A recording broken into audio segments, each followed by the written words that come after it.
Hello my dear friends, this is Preeti Rao and you are welcome back to my channel CommerceNet Express.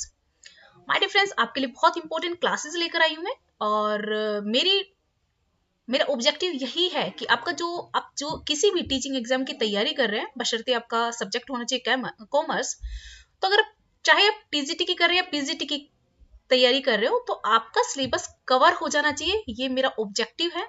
तो इसके लिए मैं नया जो अपनी सीरीज है इसको स्टार्ट कर रही हूँ। इसके अंदर हम अपना पूरा सिलेबस कवर करेंगे, एक एक कॉन्सेप्ट को समझेंगे, साथ में एमसीक्यूज की प्रैक्टिस करेंगे और जो भी आपकी स्टडी होगी, क्लासेस होंगी, बिल्कुल स्मार्ट स्टडी होगी, कहानियां नहीं बनाएंगे, कोई टाइम वेस्ट नहीं करेंगे और टू द पॉइंट बहुत अच्छा काम करेंगे, ठीक है। तो माय डियर फ्रेंड्स, अगर आपका भी सब्जेक्ट कॉमर्स है और आप भी प्रिपरेशन करें किसी भी टीचिंग एग्जाम की, चाहे वो आपका केवीएस हो, एनवीएस हो, डीएसएसबी हो, आरपीएससी हो, कोई भी स्टेट का कोई भी टीचिंग एग्जाम, बशर्ते आपका सब्जेक्ट कॉमर्स होना चाहिए, तो ये सीरीज, ये सेशन, ये क्लासेस आपके लिए बहुत इंपॉर्टेंट होने वाली है। तो माय डियर फ्रेंड्स, चलिए पहले हम बात कर लेते हैं क्या क्या इसके अंदर है। तो माय डियर फ्रेंड्स, जो आज का रहेगा वो रहेगा हमारा फर्स्ट टॉपिक है, फर्स्ट सेशन है, जिसके अंदर हम करेंगे कवर अपना कॉन्सेप्ट ऑफ बिजनेस, क्योंकि हम बिजनेस पढ़ा है हमने। My dear friends, throughout of our study हमने कॉमर्स के बारे में, बिजनेस के बारे में बहुत पढ़ा है। इसके कुछ क्रक्स देखेंगे, इंपोर्टेंट टर्म्स को देखेंगे और आज का जो टॉपिक है उसको हम कवर करेंगे। हमारा कॉन्सेप्ट क्या है बिजनेस, उसकी डेफिनेशन क्या रहेगी, कैरेक्टरिस्टिक, ऑब्जेक्टिव्स और क्लासिफिकेशन ऑफ बिजनेस ऑर्गेनाइजेशन, ठीक है। आगे बढ़ने से पहले मैं आपको एक बार सिलेबस दिखा देना चाहती हूँ जो हम कवर करने वाले हैं इस सीरीज में। ओके, यहाँ आप सिलेबस देख सकते हो, ये सिलेबस है, इसका पीडीएफ फाइल में ऑलरेडी टेलीग्राम चैनल पर अपलोड कर चुकी हूँ, तो आप ये देख सकते हैं कि सिलेबस है अपना। कोई भी आपका टीचिंग एग्जाम है, चाहे डीएसएसबी हो, केवीएस हो, एनवीएस हो, आरपीएससी हो, यूपी का हो, यूपी, टीजीटी, पीजीटी, सभी का ऑलमोस्ट सेम है, क्योंकि सब्जेक्ट तो ऑब्वियसली कॉमर्स है, कॉमर्स के अंदर वही सेम टर्म्स रहेंगे, अलग अलग तो होनी नहीं है। थोड़ा बहुत चेंजेस है, जैसे एचटेट के अंदर स्टैटिस्टिक्स और इकोनॉमिक्स भी पूछी जाती है, तो उसको भी हम करेंगे, ठीक है। तो हमारा जो टारगेट है सबसे पहले डीएसएसबी, केवीएस और एनवीएस का, तो आप यहाँ पे सिलेबस देख सकते हो। आज का जो मैं करवाने वाली हूँ वो ये है, ओके, यहाँ तक है। ओके, हमारा कुछ यहाँ तक का सिलेबस रहेगा जो इस वीडियो में मैं कंप्लीट करा दूंगी। इसके अलावा जो फर्दर जितनी भी आएंगे वीडियोस आएंगे उनके अंदर सभी ये कंप्लीट करा दिए जाएंगे आपके। तो सब कुछ है, marketing, HRM, finance market, business finance, management, पूरा कवर करवाया जाएगा आपका। इसके बाद आएगा अकाउंटिंग का नंबर, ठीक है, उसको भी हम पूरा कवर करेंगे टॉपिक्स को। और ये आपका यूपी पीजीटी का कॉमर्स का सिलेबस है, जिसको मैंने इसके अंदर ही ऐड कर रखा है, तो इसको भी ध्यान में रखते हुए, कुछ ज्यादा चेंजेस नहीं है, हल्के फुल्के, जैसे कि यूपी पीजीटी में इकोनॉमिक्स आती है, लेकिन डीएसएसबी, केवीएस, एनवीएस में बहुत कम पूछी जाती है, लेकिन अपनी जो यूपी पीजीटी उसके अंदर पूछी जाती है, तो हम उसको भी कवर करेंगे। पूरा ये हमारा सिलेबस से पूरा कवर करना है हमें, ठीक है। हम देख रहे हैं यहाँ पे हमारा फर्स्ट है मीनिंग ऑफ बिजनेस, कि बिजनेस क्या है। बिजनेस का मतलब है being busy, okay, being busy, state of the being busy. हम कोई भी काम करते हैं, चाहे एज ए वर्कर है, किसी फैक्ट्री में काम कर रहे हैं, एज ए टीचर, या फिर कोई कलर का ऑफिस में जा रहा है, या कोई फार्मर अपना काम करता है फील्ड के अंदर, सेल्समैन है, सेल्स करता है गुड्स की, तो ये सब क्या है, वो अपने काम में बिजी है। क्यों? क्योंकि उनको अपनी लाइवहुड है उसको अर्न करना है, ठीक है। तो सभी क्या काम, दुनिया में सभी लोग हैं, सभी काम करते हैं, चाहे वो भिखारी है, भिखारी भी अपना काम करता है, भीख मांगता है, हालांकि वो क्या है, नॉन इकोनॉमिक एक्टिविटी है, लेकिन फिर भी वो एक ह्यूमन होता है। दो तरह की हम यहाँ पे कैटेगरी बना रहे हैं, टू टाइप्स की एक्टिविटीज करते हैं, इकोनॉमिक्स होती है, नॉन इकोनॉमिक्स होती है। इकोनॉमिक्स वो होती है जिसके अंदर हम कोई ऐसी एक्टिविटीज करें जिसमें हम कुछ अर्न करें, ठीक है, हम अपनी लिविंग के लिए अर्न करें, वो होती है economic activities. Non economic activities वो होती है, हम कुछ खाना घर में बना रहे हैं, क्या वो हम उससे कुछ अर्न कर रहे हैं? नहीं। हम लोग अपने बच्चे को पढ़ाते हैं, उससे कुछ अर्न नहीं कर रहे, या फिर हम अपने घर में कोई भी छोटी मोटी स्टिचिंग करते हैं, तो वो एक नॉन इकोनॉमिक एक्टिविटीज होगी। इसके अलावा अगर कोई सोशल वर्क है वो भी नॉन इकोनॉमिक एक्टिविटीज में माना जाएगा, ओके। सो दैट हम क्या कह सकते हैं, all human activities relating to the production of goods and services, ऐसी ह्यूमन एक्टिविटीज जो इंक्लूड करती हैं गुड्स और सर्विसेज का प्रोडक्शन एंड सेटिस्फाई करती ह्यूमन वांट्स को, उसको हम कहते हैं बिजनेस, ओके। इसके डेफिनेशन देखेंगे, लेकिन उससे पहले मैं आपसे बताना चाहूंगी एक इंफॉर्मेशन है मैंने जितने भी प्रीवियस ईयर पेपर्स हैं उनका सॉल्यूशन डाल रखा है अपनी प्लेलिस्ट में, आप मेरे चैनल पर देख सकते हैं। और इन सभी की पीडीएफ फाइल आपको टेलीग्राम चैनल पर मिल जाएगी, आप वहां से डाउनलोड करके आप अपनी प्रैक्टिस कर सकते हो, ठीक है। ओके, हमारी जो इकोनॉमिक एक्टिविटीज हैं उसके अंदर भी हमने कैटेगराइज कर रखा है क्या क्या है इकोनॉमिक एक्टिविटीज में। जैसे कोई हो सकता है कोई बिजनेस कर रहा हो, या फिर एज ए प्रोफेशन कोई काम कर रहा है, या एज ए एम्प्लॉयमेंट। बिजनेस में बिजनेस लाइक आप अपने आसपास देख सकते हैं बहुत सारे बिजनेस हैं, जैसे कि एग्जाम्पल दे रखा है यहाँ पे, कोई भी फिशिंग का, मैन्युफैक्चरिंग गुड्स का, माइनिंग का, प्रोडक्शन और सेलिंग का, इलेक्ट्रॉनिक गुड्स एग्जाम्पल है यहाँ पे, और बैंकिंग, ये सब बिजनेस में आ गए, ठीक है। प्रोफेशन की बात करें, स्पेशलाइज्ड आपके पास डिग्री है जिसपे आपने मतलब आप पढ़े हो और आपके पास उस डिग्री की वजह से आप एक प्रोफेशन में हो। लाइक आप एक डॉक्टर हो, हर कोई डॉक्टर नहीं बन सकता, उसके लिए अलग से स्टडी चाहिए आपको, ठीक है। लीगल, आप कोई लॉयर है या फिर सीए, तो ये किस में आते हैं, प्रोफेशन में आते हैं। इसके बाद बात करते हैं एम्प्लॉयमेंट, आप किसी के अंडर काम करते हैं as a worker, as a employ, as a salesman, तो वो क्या होगा, एम्प्लॉयमेंट। एम्प्लॉयमेंट में आप सैलरी लेते हो, यहाँ पे आप अपनी फीस लेते हो, और ऐसे यहाँ पे आप प्रॉफिट कमाते हो, ठीक है। तो ये सब क्या है, हमारे साधन होते हैं हमारे अपनी लाइवहुड को चलाने के लिए। फाइन, ओके, अब डेफिनेशन वगैरह देख लेते हैं। बहुत अच्छी अच्छी डेफिनेशन है, बहुत सारी थी जिसमें से सिर्फ मैंने 2 ही ली है। ओके, बिजनेस क्या है, इसको हम हैने ने इसको डिस्क्राइब किया है कि वुमेन की वो एक्टिविटीज है जो डायरेक्टली किसकी तरफ होती है, एक्वायरिंग वेल्थ। किसकी क्या कैसे करेगा wealth, buying and selling of the goods. मतलब बिजनेस का मींस है कि प्रोडक्शन करना या एक्वायर करना वेल्थ को, सेलिंग और बाइंग करके गुड्स की, ठीक है, एक्सचेंज करके। हुपर की बात करते हैं, उन्होंने क्या कहा, बिजनेस क्या एक होल कॉन्सेप्ट है जिसके अंदर इंडस्ट्रीज भी आती है, कॉमर्स भी आती है। इंडस्ट्री में हम क्या करते हैं, प्रोडक्शन करते हैं, और कॉमर्स में एक्सचेंज करते हैं जो भी हमने प्रोड्यूस किया उसको।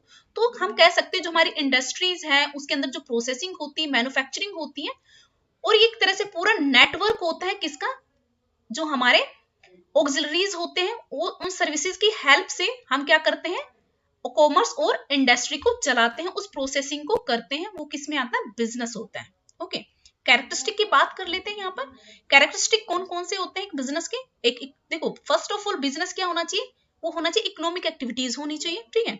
एक हमारा बिजनेस क्या होता है, इकोनॉमिक एक्टिविटीज होता है जिसके अंदर हम प्रोडक्शन करते हैं और डिस्ट्रीब्यूट करते हैं गुड्स एंड सर्विसेज को, जिसकी वजह से हमें क्या मिलता है, अर्निंग मिलती है।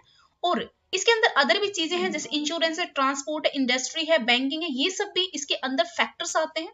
बात करते हैं बाइंग एंड सेलिंग की, इसका ये भी एक मेन कैरेक्टरिस्टिक है कि इसके अंदर बाइंग और सेलिंग होती है। किसी बिजनेस के अंदर कुछ प्रोड्यूस करते हैं तो डेफिनेटली हम किसके लिए कर रहे हैं, उसको सेल करने के लिए, ठीक है। हम रॉ मटेरियल खरीदते हैं, फिर उसको हम अपने गुड्स में कन्वर्ट करते हैं और देन उसको सेल करते हैं मार्केट में फाइनल कंज्यूमर के पास। तो हम कह सकते हैं वो एक्टिविटी जिसमें हम इंडस्ट्रीज भी होती है, ट्रेडिंग भी होती है, और इसमें बहुत सारी एक्टिविटीज इन्वॉल्व रहती हैं, जैसे कि रॉ मटेरियल बाय करना, प्लांट मशीनरी लगाना, stationery property. On the other hand हम कह सकते हैं सेल करना फिनिश्ड गुड को किसके पास, या तो आप कंज्यूमर को करेंगे, होलसेलर को करेंगे, रिटेलर को करेंगे।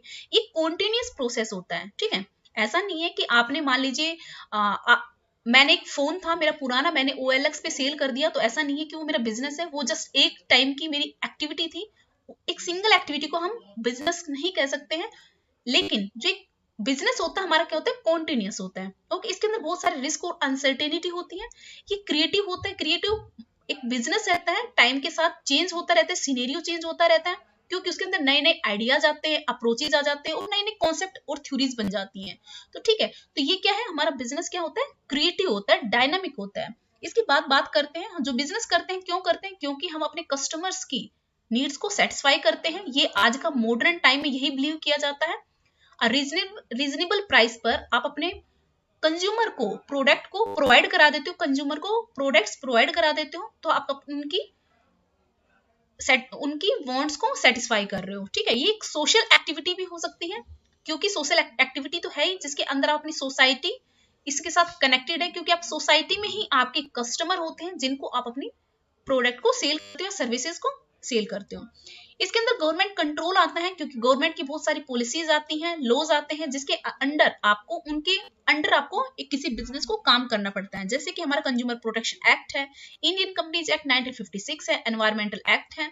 इस तरह से बहुत सारे एक्ट हैं गवर्नमेंट के, ये गवर्नमेंट बिजनेसेस को क्या करती है, कंट्रोल करती है इनके थ्रू।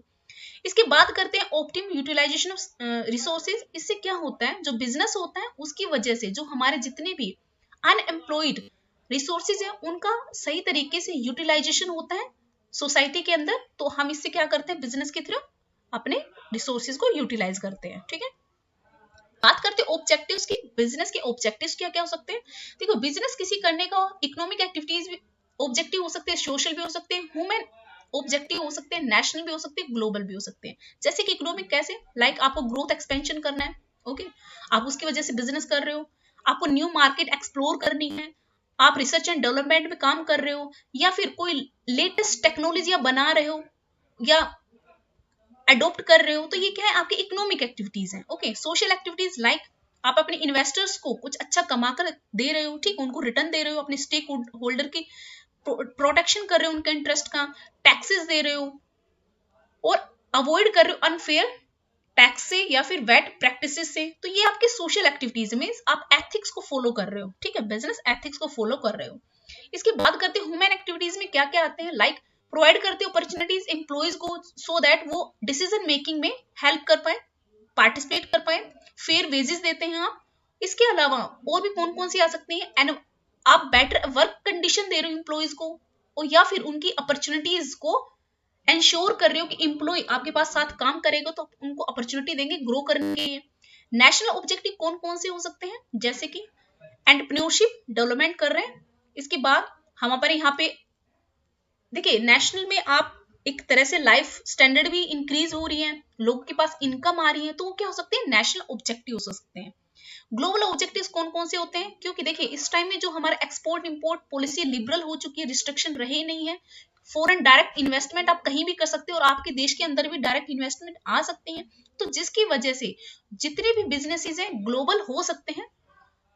सो दैट इसमें कहा गया है कि इसकी वजह से चेंज आया है मार्केट के अंदर, आपको देखने को मिल रहा है। So that today because of globalization the entire world has become the big market. एक तरह से पूरा मार्केट ही बन गया, क्योंकि हम सभी अपना कोई भी बिजनेस होता है इंटरनेट के थ्रू कहीं भी बैठकर कर सकते हैं। ठीक है, बात करते हैं क्लासिफिकेशन की। अब हम अपने बिजनेस को क्लासिफाई कर रहे हैं किसमें, देखो कोई भी बिजनेस एक्टिविटीज है दो तरह से क्लासिफाई की जा सकती है, एक इंडस्ट्री में और दूसरी कॉमर्स में। ठीक है, इसके दो मेन होते हैं, ये इंपॉर्टेंट है, ये पूछा जा सकता है कि जो क्लासिफाई आप बिजनेस एक्टिविटीज को टू मेन टर्म्स में कैसे क्लासिफाई करेंगे, एक है इंडस्ट्री, दूसरी कॉमर्स।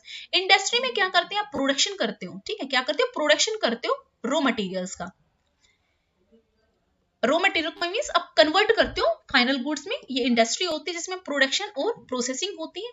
कॉमर्स में क्या होता है, जो आपने यहाँ पे जो प्रोड्यूस किया उसको आप सेल करेंगे, एक्सचेंज करेंगे, कस्टमर तक पहुंचाएंगे, वो किस में आ गया, कॉमर्स में आ गया। ठीक है, हम बात करते हैं इंडस्ट्री। इंडस्ट्री क्या होती है, इंडस्ट्री कंसर्न करती है प्रोडक्शन प्रोसेसिंग ऑफ गुड्स। आपके पास रॉ मटेरियल है उसको, देखिए इंडस्ट्री में भी आप कोई इंडस्ट्री लगा रहे हो, कोई फैक्ट्री लगा रहे हो, उसके अंदर मैकेनिकल एप्लायंस की जरूरत है, मशीनरी वगैरह की जरूरत होगी, टेक्निकल स्किल्स की जरूरत होगी।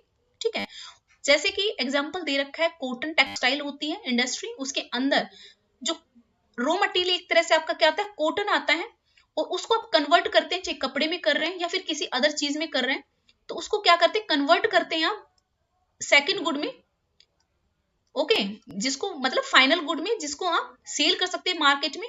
इसके अलावा इंडस्ट्री में क्या आ सकती है, ब्रीडिंग आ सकती है, रेजिंग ऑफ एनिमल्स आ सकते हैं। ठीक है, industry refers to economic activities which are concern with conversion of the resources into useful goods. तो हम क्या समझे, इंडस्ट्री वो उन एक्टिविटीज को कन्वर्ट इंक्लूड करती है, ऐसी एक्टिविटीज को इंक्लूड करके रखती है इंडस्ट्री जिसके अंदर हमारा कंसर्न होता है कि अपना जो रॉ मटेरियल है उन रिसोर्सेज को हम अपने यूजफुल गुड्स के अंदर कन्वर्ट कर सकें। ठीक है, इंडस्ट्री को भी कैसे आगे 3 टाइप्स में डिवाइड कर रखा है, primary, secondary and tertiary. 3 types की इंडस्ट्री होती है, प्राइमरी, सेकेंडरी एंड टर्सरी। यहाँ पे चार्ट दे रखा है, इसको देखिएगा, ये बहुत इंपॉर्टेंट चार्ट है। इसी फ्लो से आपको पता चल जाएगा कि एक्चुअली बिजनेस होता है क्या है, कौन कौन सी एक्टिविटीज होते हैं। हमने कौन कौन सी पढ़ी, एक इंडस्ट्री होती है, कॉमर्स होती है। इंडस्ट्री में क्या क्या आता है, genetic, extractive, manufacturing and constructive. Genetic का मतलब है कि आप जो नेचुरल रिसोर्सेज हैं, जैसे कि एग्रीकल्चर है, फिशरी करके आप कुछ प्रोड्यूस कर रहे हो, ठीक है, फॉरेस्ट्री से कुछ प्रोड्यूस कर रहे हो।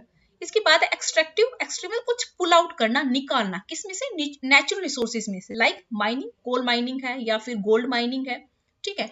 हंटिंग करके, फिशिंग करके आप एक्सट्रैक्ट कर रहे हो कुछ। मैन्युफैक्चर कर सकते हो, मैन्युफैक्चर में क्या करेंगे आप, जो यहाँ से जो भी आया है प्राइमरी मार्केट से निकलकर सेकेंडरी मार्केट में आप क्या करते हैं, मैन्युफैक्चर करते हैं। मींस जो रॉ मटेरियल आपने जो नेचुरल रिसोर्सेज से निकाला, अब उनसे आप कुछ नया प्रोडक्ट बनाएंगे, ठीक है। जैसे आप मैन्युफैक्चर क्या क्या कर सकते हैं, लाइक एग्जांपल है यहाँ पे स्पिनिंग करके स्टील कर निकाल सकते हो आप, मशीनिंग या वेविंग या फिर मेकिंग, कोई भी चीज प्रोड्यूस कर बना रहे हो आप, वो आपकी किस में आ गई, मैन्युफैक्चरिंग में आ गई। इसके बाद है सेकेंडरी मार्केट में कौन कौन सी आती है, एक और आती है सेकेंडरी इंडस्ट्री में कंस्ट्रक्टिव भी आता है। कंस्ट्रक्टिव जैसे कि आप बिल्डिंग, बड़े बड़े डैम्स बना रहे हो, ब्रिजेस बना रहे हो, कैनल्स बना रहे हो, वो किस में आते हैं, कंस्ट्रक्शन, कुछ बनाना, ओके। यहाँ पे आप मैन्युफैक्चरिंग कर रहे हो, यहाँ पे आप कुछ बना रहे हो। इसके बाद बात करते हैं कॉमर्स में। कॉमर्स क्या होता है, जो यहाँ पे प्राइमरी इंडस्ट्री, जो आप इंडस्ट्री में कुछ भी बनाया उसको आप फाइनल कंज्यूमर्स तक तो पहुंचाएंगे, उसके लिए कुछ एक्सपोर्ट करने के लिए सर्विसेज होती है, उनकी हेल्प के बिना वो पॉसिबल नहीं हो पाता है। जैसे कि ट्रेड करते हो आप, ट्रांसपोर्ट की जरूरत पड़ेगी आपको, बैंकिंग की, इंश्योरेंस की, वेयर हाउस की, एडवर्टाइजमेंट की, स्टॉक एंड कमोडिटी मार्केट की, पोस्ट ऑफिस की और डायरेक्ट सर्विसेज जितनी भी होती है इसके अंदर ही इंक्लूड होती है, ठीक है। मींस आपने जो प्रोड्यूस किया उसको आगे फर्दर आप कंज्यूमर तक पहुंचाने के लिए, मतलब फाइनल गुड को आप कंज्यूम करवाने के लिए क्या करते हो, इन सर्विसेज का सपोर्ट लेते हो, ठीक है। ये किस में आते हैं, कॉमर्स में आती है। इसकी बात करते हैं ट्रेड। ट्रेड में क्या क्या होता है, इंटरनल ट्रेड होता है, फॉरेन ट्रेड होता है। इंटरनल जो डोमेस्टिकली आप अपने देश के अंदर करते हो, बाउंड्री के अंदर करते, खुद की मतलब देश की बाउंड्री के अंदर करते हो, वो आप क्या होता है, होम में कर रहे हो, होम कंट्री में कर रहे हो, वो आपका इंटरनल ट्रेड होगा। फॉरेन ट्रेड जैसे कि आप एक्सपोर्ट इंपोर्ट कर रहे हो, वो आपका किस में आ गया, फॉरेन ट्रेड में आ गया। सो दैट, और इसके बाद इंटरनल जो होम है उसको हम कैसे आगे डिवाइड कर सकते हैं, होलसेल में और रिटेल में, और फॉरेन है उसको इंपोर्ट, एक्सपोर्ट और एंटरपोर्ट में, ठीक है। तो इसको वन बाय वन हम देखेंगे यहाँ पे क्या क्या है। जैसे कि प्राइमरी मार्केट की बात हमने की, प्राइमरी मार्केट में क्या क्या होता है। प्राइमरी मार्केट में हमारा जो मेन था, इसमें देखिए आप क्या करते हो, कुछ एक्सट्रैक्ट करते हो, प्रोडक्शन करते हो, किससे, नेचुरल रिसोर्सेज से। कहां से प्रोडक्शन कर रहे हो, नेचुरल रिसोर्सेज से, प्राइमरी मार्केट के अंदर, ओके। और यहाँ से ऑलमोस्ट क्या निकलता है, रॉ मटेरियल निकलता है, ओके। रॉ मटेरियल को निकालकर आप कहां पहुंचाते हो, सेकेंडरी मार्केट में निकलते, डालते हो, पहुंचाते हो, जिसकी वजह से उससे अलग अलग तरह के प्रोडक्ट्स बनाए जाते हैं। यहाँ पे आ जाती है सेकेंडरी मार्केट, ओके। और ये हमारी प्राइमरी मार्केट। यहाँ पे इसको प्राइमरी मार्केट को कैसे तोड़ा गया है, एक्सट्रैक्टिव में और जेनेटिक में। एक्सट्रैक्टिव मतलब कुछ पुल आउट करना, बाहर निकालना, जैसे कि आपकी माइंस होती हैं, ओके, या फिर सोइल से आप खेती करते हो, या फिर जमीन से पानी निकालते हो, उसको बेचते हो, ठीक है। तो वो क्या आ गए, जैसे कि आपकी एक्सट्रैक्टिव इंडस्ट्री आ जाती है। जैसे कि एग्जांपल देते हैं, farming, mining, fishing, hunting are example of the extractive industries, okay. The products of such industries are either directly consumed or used as a raw material. इनको डायरेक्टली यूज भी किया जा सकता है और साथ में या फिर इनको as a raw material use किया जाता है, किसमें, सेकेंडरी मार्केट में, इंडस्ट्रीज में, ओके। इसको जब जेनेटिक की बात कर लेते हैं, जेनेटिक में ब्रीडिंग करवाते हो, ठीक है। जेनेटिक में हेरिडिटी और पेरेंटेज होती है, कैसे होती है, इसमें इन्वॉल्व होती है ब्रीडिंग और reproduction of the plants and animals. Plants का रिप्रोडक्शन कैसे होता है, जैसे नर्सरी लगाई जाती है, उसके अंदर प्लांट्स बनाए जाते हैं, मतलब उगाए जाते हैं, ऐसे एनिमल्स की ब्रीडिंग कराई जाती है। जैसे कि एग्जांपल देते हैं, कैटल होती है, आपकी कैटल की ब्रीडिंग कराई जाती है फॉर्म्स में, पोल्ट्री फार्म्स होते हैं, नर्सरी होती है। ये एग्जांपल है जेनेटिक इंडस्ट्रीज के। सेकेंडरी इंडस्ट्री, जो यहाँ पे प्राइमरी से जो हमारे पास रॉ मटेरियल निकला, वो किसमें जाता है, सेकेंडरी में जाता है। सेकेंडरी मार्केट में इस रॉ मटेरियल को हम क्या करते हैं, फाइनल गुड्स में कन्वर्ट करते हैं, अलग अलग तरह के प्रोडक्ट्स बनाते हैं। जैसे कि आपने मान लीजिए यहाँ से निकाला आपने दूध निकाल लिया, प्राइमरी मार्केट से दूध निकाल लिया आपने, ठीक है, गेहूं निकाल लिए। अब यहाँ से ये कन्वर्ट, ये रॉ मटेरियल यहाँ पे जाएंगे सेकेंडरी मार्केट, यहाँ पे आटा बनाया जाएगा, उससे दही, क्रीम वगैरह बनाई जाएंगी, ठीक है। और उससे इस सेकेंडरी मार्केट में कुछ नई चीज क्या बनाएंगे, मान लीजिए हो सकता है यहाँ पे केक बनाया जाए, ठीक है। क्या बनाया जा रहा है, केक बनाया जा रहा है, जस्ट एग्जाम्पल दे रही हूँ, हम क्या बना रहे, केक, ओके। तो आपको यहां से प्राइमरी मार्केट से दूध वगैरह, मिल गया, चीनी मिल गई, मतलब गन्ना मिला यहाँ से आपको, चीनी फिर यहाँ पे कन्वर्ट हो गई, तो ये सब सामान आकर यहाँ पे जो बनता है, गन्ने से आपको चीनी मिल गई, ठीक है, और जो आपको एनिमल्स थे वहां मिल गया, उनसे आपको क्रीम मिली, ओके। इसके बाद आपको गेहूं मिले, प्राइमरी से यहाँ मार्केट में बना लिया गया, तो यहाँ पे आके उसको सेकेंडरी मार्केट मैन्युफैक्चर किसमें कर, केक में कर दिया गया, ठीक है। उसको बात करते सेकेंडरी मार्केट को भी आगे फिर डिवाइड किया गया है किसके अंदर, एनालिटिकल इंडस्ट्री, सिंथेटिकल इंडस्ट्री में, प्रोसेसिंग इंडस्ट्री में, असेंबलिंग इंडस्ट्री में। एनालिटिकल इंडस्ट्री, इसमें क्या होता है, सेपरेट एलिमेंट्स होते हैं और क्या किया जाता है, अलग अलग उसके अंदर सामान बनाए जाते हैं एनालिटिकल में। जैसे कि मैंने बताया, जैसे कि यहाँ पे एग्जांपल देना, क्या कर रहे हो, यहाँ पे ऑयल रिफाइनरी होती है, ऑयल रिफाइनरी से जो ऑयल रिफाइनरी लगती है उससे क्या क्या बनता है, जैसे कि मिट्टी का तेल बन गया, डीजल बन गया, ठीक, अलग अलग ग्रीस बन गई, या इंजन ऑयल अलग अलग बनते हैं वो बन गए, पेट्रोल बन गया। और यहाँ पे जो भी मतलब एक प्रोडक्ट में से बहुत सारे अदर प्रोडक्ट निकलते हैं वो क्या होते हैं, एनालिटिकल इंडस्ट्री होती है। सिंथेटिकल इंडस्ट्री, बहुत सारे इंग्रेडिएंट्स मिलकर एक प्रोडक्ट बनाते हैं। हम तो खाते तो केक है, लेकिन जो हम केक खाते हैं उससे उसका एक चीज से थोड़ी ना बनता, बहुत सारी चीजें अलग अलग इंडस्ट्री उससे जुड़ी हुई हैं, ठीक है। मिल्क इंडस्ट्री है, कहीं किसी ने क्रीम बनाई, किसी ने ब्रेड बनाई, कहीं से आटा आया, ठीक है, कहीं से चीनी आई, ओके, कहीं से चोको चिप्स आई हैं, आपके पास फ्रूट है, तो एक हमने खाया तो केक है, लेकिन वो अलग अलग इंग्रेडिएंट्स आकर एक केक बन गया, तो किसमें आ गया, सिंथेटिकल इंडस्ट्री में। प्रोसेसिंग इंडस्ट्री में, प्रोसेसिंग इंडस्ट्री मतलब जैसे कि आप पेपर बनाते हो, शुगर बनाते हैं, इसके अंदर बनती बहुत सारे, गन्ने से जो चीनी बनती है वो देखो एकदम व्हाइट होती है, कितनी प्रोसेसिंग होती होगी इसको, ठीक है। मतलब एक प्रोडक्ट कन्वर्ट करने के लिए उसको बहुत सारे स्टेजेस से गुजरना पड़ता है, वो आपकी प्रोसेसिंग इंडस्ट्री आती है, लाइक पेपर इंडस्ट्री और शुगर इंडस्ट्री या सीमेंट इंडस्ट्री। इसके बाद असेंबलिंग इंडस्ट्री, जैसे कि आप घर में कंप्यूटर लेके आते हैं, उसके बहुत सारे पार्ट्स होते हैं, सिर्फ एक मॉनिटर तो ऐसा तो नहीं है कि वो आपका कंप्यूटर बन गया, उसके लिए आप अलग अलग, जैसे आपको सीपीयू लेकर आना पड़ेगा, ठीक है, या आपको कीबोर्ड लेकर आना पड़ेगा, माउस भी चाहिए उसके लिए, तो इस सब के मिलकर एक क्या बनता है, कंप्यूटर बनता है। असेंबलिंग इंडस्ट्री किसमें, जैसे कि कार बनती है, कंप्यूटर बनता है, टेलीविजन बनता है, बहुत सारे पार्ट्स के अंदर एक कन्वर्ट होके, मतलब असेंबल होके एक पूरा प्रोडक्ट बन जाता है, वो होती है आपकी असेंबलिंग इंडस्ट्री, ठीक है। बात करते हैं कंस्ट्रक्शन इंडस्ट्रीज की। कंस्ट्रक्शन नाम से ही पता चल रहा है कुछ कंस्ट्रक्ट किया जा रहा है यहाँ पे, जैसे कि बिल्डिंग है, डैम्स है, ब्रिजेस हैं, रोड्स हैं, ये किस में आते हैं, आपके कंस्ट्रक्शन इंडस्ट्रीज में आते हैं।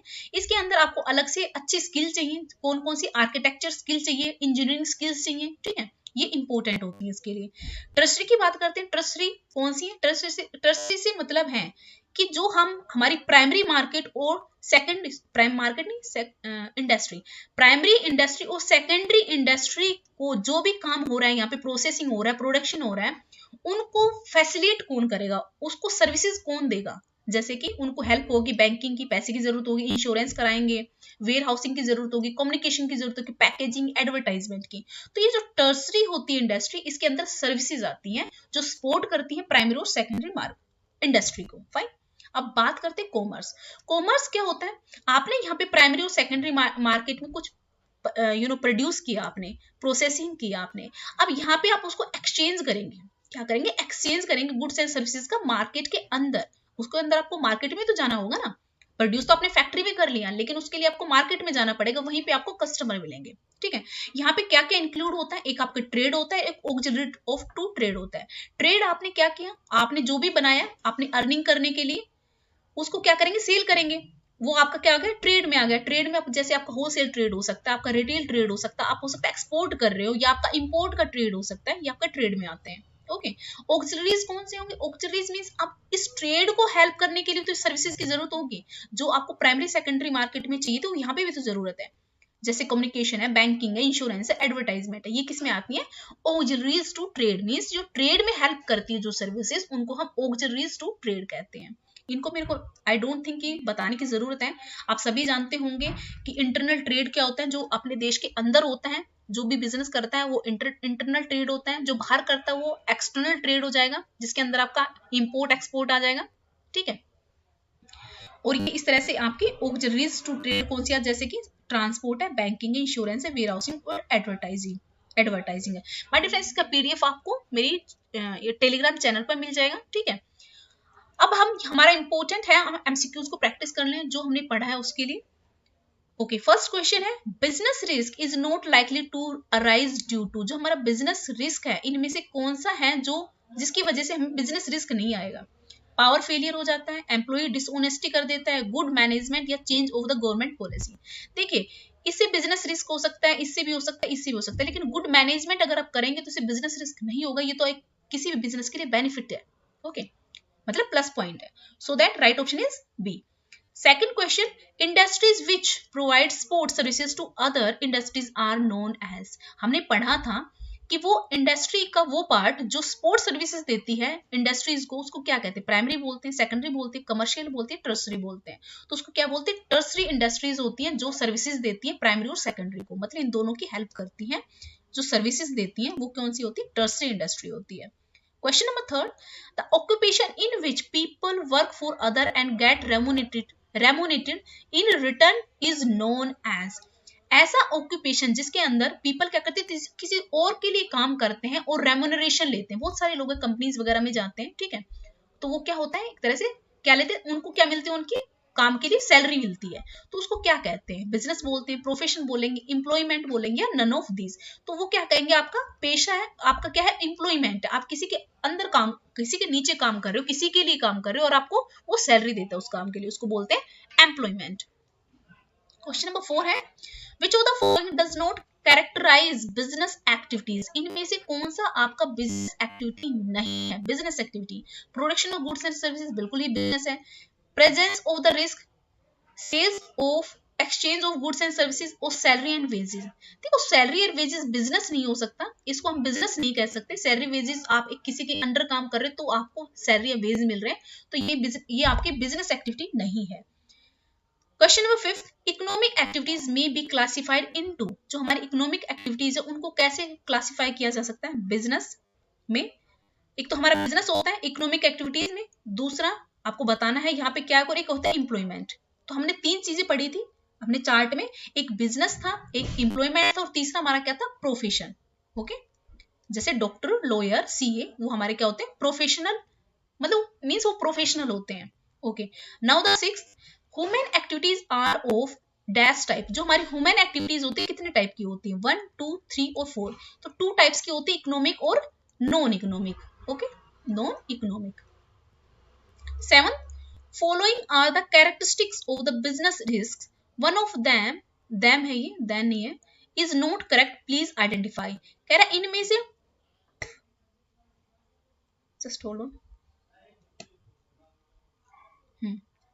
following are the characteristic of the business enterprise and business risk, इनमें से कुछ बिजनेस रिस्क है, एक इनमें से नहीं है, वो बतानी कौन सी है। Loss is the reward for the risk, क्या जो हमारा लॉस होता है वो रिस्क हमारा एज ए रिवार्ड माना जाएगा, रिवॉर्ड होता है आपके लिए। Business risk are due to uncertainties, जो हमारे बिजनेस रिस्क होते हैं अनसर्टेनिटीज होती है, इसकी वजह से होती है।